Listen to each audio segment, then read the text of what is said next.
Welcome to the W. Welcome to the W. Welcome to the W. Welcome to the WNBA. The W. What it do is the Beat Chef will watch the damn tape. Hit that like, that share, that subscribe button. Hit that bell to get notified when I drop my next video. New subscribers, I hope you enjoy the show. Thank you for watching. Old subscribers, appreciate you for continuing to push me to make this content and helping me build this platform as we inch closer and closer to that goal of 500 subscribers. Let's get into the game of the day. The Fever, Chicago Sky. Fever get the win 93-58 in a blowout. This one was kind of like the Wings game, except for the little drama with Angel Reese. That was it. It was almost the mirror of the Wings Lynx game. A superior, talented, and they came together somewhat.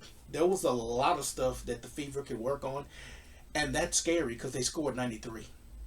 That's the scary part. And that's the part I want to focus on first, is what they can improve on. They made a few mental lapses. Understandable. First game of the season. Defense comes later. You just try to stack wins up, especially with a 1, 2 to 3 game preseason for a lot of these teams. The missed layups had me screaming at the freaking TV. I don't know about you guys, but I was highly irate. Here goes some of the first quarter. Boston with a missed layup. Howard with a missed layup. She got fouled on that one. Then Boston came back on the pick and roll, missed a layup. Then Howard missed a 3-pointer. Then Howard came back, missed another layup. In the second, Hull missed the 3-pointer wide open in transition. Just sitting over there in the corner, top of the 3, missed. Mitchell got her shot blocked by Cardoso on a nice, she could have had an easy layup in the paint. And the crazy part about it was when Hull missed that 3-pointer is when the run started going for the Fever, which was real interesting after that. Then on another one, Hull went through the paint, looped around, and then lost the ball out. The next play, Mitchell bombs, terrible 3. I mean, didn't hit anything, didn't draw iron, and that was the one where Aaliyah Boston caught it off the board and put it back up. When the third quarter started, Bonner, back-to-back possessions, blew some terrible, I'm talking about terrible shots. One was like she just missed, she didn't count her steps and just lost power when she went up for a layup and got hung on a layup. It was weird. And that was right before what led to the push. But they limited this team, this Chicago Sky team. I mean, it was a good win. A win is a win. They only play 44 games, so these wins matter. But this was a sorry team. This was a terrible team. It's a terrible team. No shooting. Vandersloot and Atkins. Vandersloot 2 of 9 for 4 points. Ariel Atkins 3 of 6 for 11 points. Angel Reese 12 points. 5 of 14. 5 of 14. And she killed in the rebounds. We know she's going to rebound. 17 rebounds. And 1 assist. And she hit a 3. They made a big deal of that 3. It was when she shot that 3. She shot the first one, and you can just see the trajectory it was going to miss. That second one, everybody was watching to see if she was going to make that 3. That's what the craziest thing. Go back and watch the tape. When she shot that second 3, they disregarded her shooting so bad You'll never see Alyssa Gray. You don't even see Brittany Griner that wide open shooting threes, and she's a center.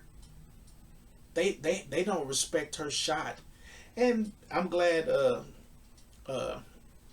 Rebecca Lobo alluded to that. No hardly any contributions from their bench. Rachel Banham, 3 of 8 for 8 points. Rebecca Allen, 3 of 9, 7 points. And these are supposed to be the shooters they brought in. They brought Haley Van Lith in the game. She scored 4 points, 2 of 2. You know, Haley, I mean, that draft for Chicago and picking the player that they did in that first round and that young lady not coming over, they might rue the day when there was other players available to select. Maddie got in the game, and you know the rule, Maddie, you can't get a donut or a bagel in a game. You can't. 4 minutes, you shot 3 times, miss a 3-pointer. You gotta put something on that sheet if you're gonna get in the game. The 29%, Chicago shot 29%. That's gonna get you beat every day of the week. Every day of the week. Indiana, we all know Caitlin Clark with the triple-double, 20 points, 10 rebounds, 10 assists. That was just to the third. I stopped because it was getting annoying. And by that time, the game was already out of control. But Caitlin Clark could have had 16 to 17 assists. Easy. Even if you took the layups out. I mean, if you took the 3-pointers out. Say you took the Howard 3-pointer out, Kelsey Mitchell missed a 3-pointer on an assist, a potential assist, and Lexi Hall. The layups. Caitlin Clark threw some dimes. I mean money. Lexi Hall's coming down the sideline. Caitlin Clark merges slightly to the middle, and right when she does that, the defense shifts. Lexi Hall cuts touch the baseline. Caitlin Clark hits her with a skip pass. Layup, easy money. She hit Dewanna Bonner in the third on 2 of them in the paint, and Dewanna Bonner blew both of them. Dewanna hits those. She doesn't have to sit there in the game at the end and try to get those 2 points to pass Tina Charles or whoever she passed. I mean, it was that type of game. Dewanna Bonner was 2 of 9, 7 points, played 27 minutes. Natasha Howard was 6 of 12, 15 points. Aaliyah Boston had except for the miscues, Aaliyah Boston had what she should have every game.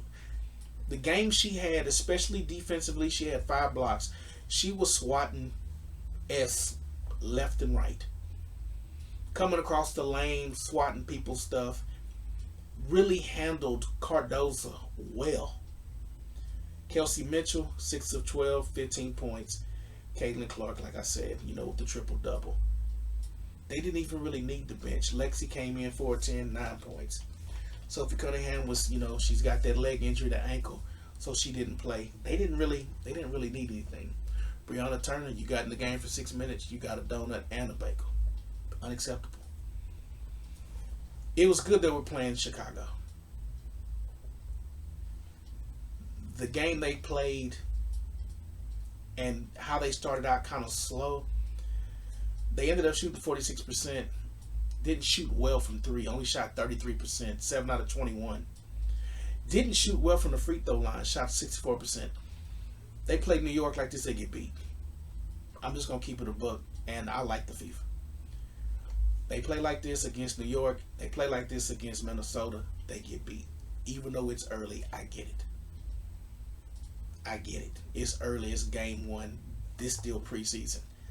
This game with the veterans, I say it take them 15 to 20 to get really jailed. Most teams it's going to take 20 to 25. Hell, Dallas, it might take more. It might take 30 games, to be honest. Things that I really noticed in this game, besides that, Natasha Howard is what they needed last year to beat Connecticut.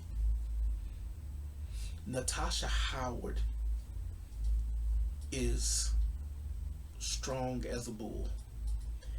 And that's the reason why I wanted to save the Caitlin Clark foul for last, because really it was set up excuse me, it was set up early in the game. Early in the game, she was giving Angel Reese hell.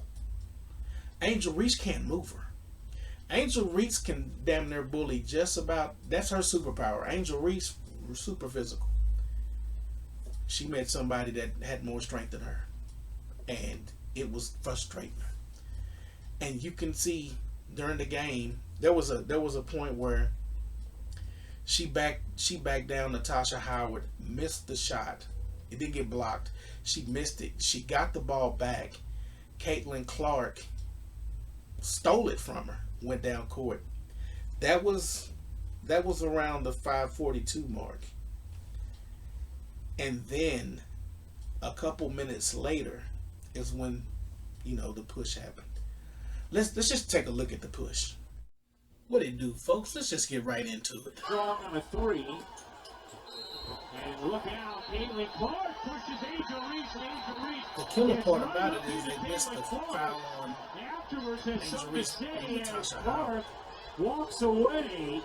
That's what really started the whole thing. There are always increased eyeballs, energy, and attention around the matchups between Reese and Clark. And She Angel was taking Reese jersey out the floor. is still going after Caitlin Clark in the aftermath. Everyone in the arena had to know this foul was coming. As soon as you saw Angel Reese wide open, you knew that Caitlin Angel Clark Reese got was going to fouled come in harder and take by that Alyssa foul. Thomas last year than that.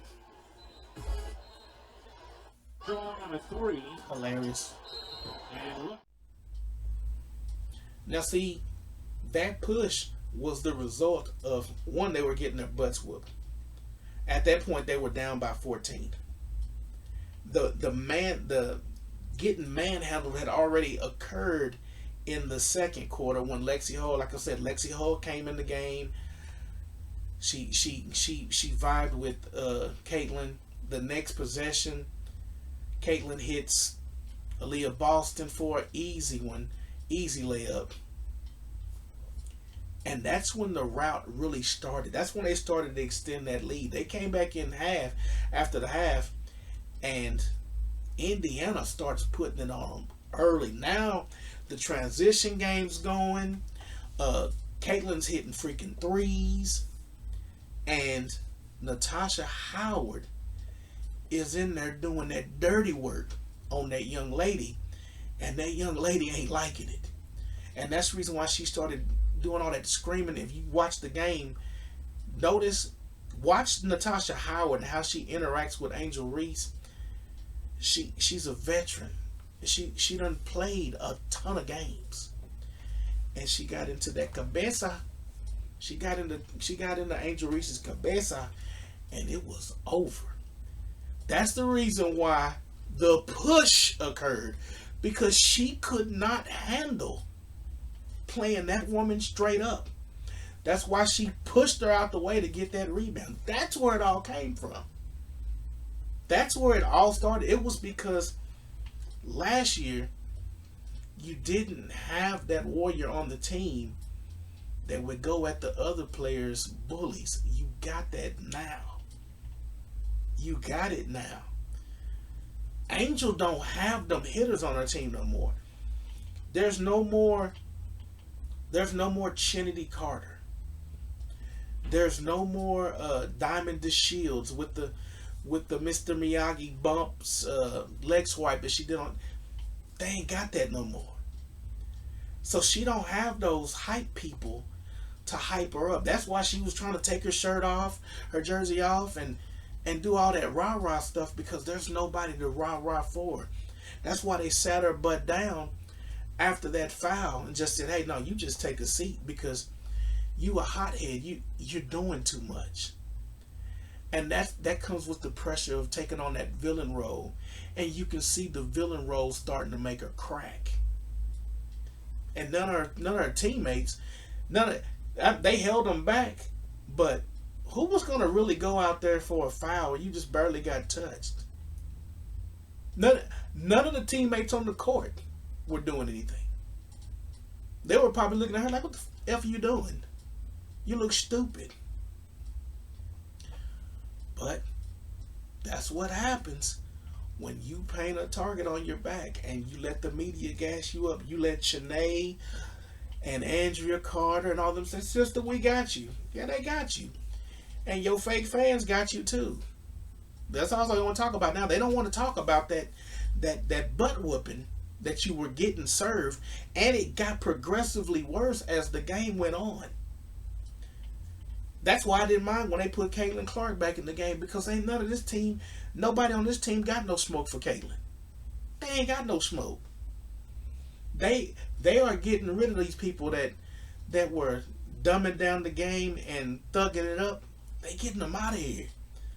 Angel didn't get the memo. That's why she said after the game, it's not even a point of discussion. Let's just move on. Cause she know. They done told her, girl, you stupid. We trying to stay in the league. You think they want to go work at you think Courtney Vandersloot wants to go work? And she can milk getting this money for a couple more years? Kia Nurse? Ariel Atkins? You think they wanna do thug ball? Nah. Girl, you by yourself. Patti LaBelle made a song called On My Own. You on your own. Nobody's here to help you anymore. But this was a beat down of massive proportions. And the way the Chicago Sky is constructed, I see more beat downs coming in their future. They have no shooters. They might, Vandersloot and Ariel Atkins, they might get that 4-cylinder kicking in one day, and they might go for a 20-piece, a 17 and 8 assist game. Both of them might have one of those every night, but you can't count on it. It ain't consistent. That ride ain't gonna get you to work every day. You're gonna get in trouble. You're gonna miss some days with them two guards. But those are my thoughts on that game. Let me know what you thought. Leave your comments below. Remember, like, share, and subscribe. Until next time, peace. Welcome to the W. Welcome to the W. Welcome to the W. Welcome to the W. The WNBA.